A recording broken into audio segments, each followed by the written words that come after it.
Red Bull have confirmed that they will be taking over Honda's engine operations at the end of this year, provided the FIA implements a freeze on development. It was expected that this freeze would be finalized last week, but the other teams could not come to an agreement. Red Bull advisor Helmut Marko has now spoken about all this with F1 Insider. I'm your host Dillon Shelley, and first up on Formula World, Helmut Marko's surprising revelation about teams he expects would support an engine freeze. Marko began by explaining why the freeze on engine development is important. For F1, it's an obvious common sense decision. The engine freeze is the most important thing. He further explained how a freeze is more feasible than aligning the performance of all the teams. The so-called safety net of alignment will certainly be more difficult, but if the development freeze is there, the whole project is already easier for us to handle. He then revealed how an agreement regarding the engine freeze was in place last week but eventually fell through. The agreement that still existed on Friday was no longer available on Monday. He was then asked if he thought that their rivals would eventually agree anyway and that these are just tactics to keep Red Bull guessing. He replied by saying, "That is not a wrong thought." Marko signed off by delving into the number of votes they need and the teams he expects to support them, which surprisingly did not include Mercedes or any of their customer teams, despite Mercedes vocally supporting the engine freeze in public. "We need 6 of the 10 votes from the teams, so only a simple majority.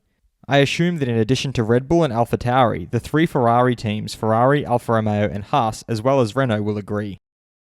Fast feed. Juan Manuel Correa, who suffered a horrific crash during the 2019 F2 race in Spa, will make a return to racing with F3 team ART Grand Prix.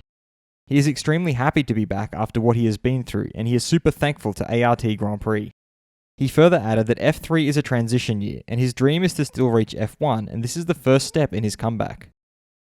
Mercedes technical director James Allison has explained that every regulation brings opportunities once you can see exactly what they are saying. As such, they have to adapt their operation and their company so that they can make the most from it and to be ready for the challenge of this new era of F1 operating under a cost cap. Reigning world champion Lewis Hamilton appreciated the way Ayrton Senna drove, the colours of his helmet, the passion with which he spoke and his victories. He therefore wanted to become a driver like him and get to F1, and he considered it the most beautiful job in the world. He further feels that Senna faced alone a system that wasn't always kind to him, something Hamilton has experienced too in his career, albeit for different reasons. Andrew Westacott, chief executive at the Australian Grand Prix Corporation, has revealed that the feedback they've had from F1 is that they're sort of midway when it comes to tyre wear. They're not the most aggressive, they're not the least aggressive, they just don't do much to tyres. He added that having a slightly higher abrasive in the asphalt mix, they'll be able to get more strategies. Pierre Gasly has divulged that from the time he was 6 years old, he dreamed of winning a Formula 1 Grand Prix and experiencing a moment like that.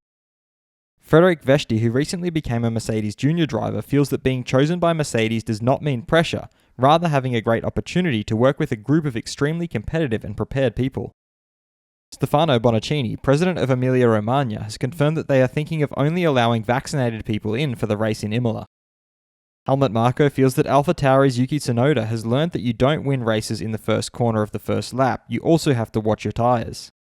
Marko added that Tsunoda has learned a lot already, but when it comes down to it, he can make incredible overtakes. Is freezing engine development the right way forward for F1 during these times? Head over to my community page to vote in the poll and let me know what you think in the comments. And if you like this video, feel free to subscribe and check out my others for all the latest in the world of Formula 1.